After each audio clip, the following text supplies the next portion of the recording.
Ganito nga pala kami magbalot ng aming parcel, no? Ayan, kita mo, silyado, balot na balot yan, mga kanto niyan, silyado lahat yan. Naglalagay kami ng mga ganitong sticker para ingatan ng mga rider pag nabasa nila. Ingatan yung parcel para hindi masira, hindi matupi or anything man, hindi ibabad sa basa. Kasi mahalaga sa amin na makarating sa aming mga customer yung kanilang order ng safe at maayos. Sobrang kapal niya, no? Kaya minsan yung ibang mga buyers natin nagko-comment sila, nagsasabi sila ng parang ayaw daw pabuksan yung parcel kasi sobrang silyado.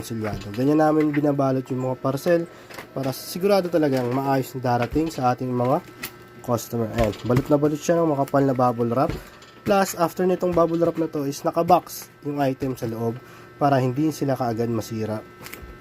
Para kahit magkadagan-dagan man, siguradong maayos yung ating item sa loob nito.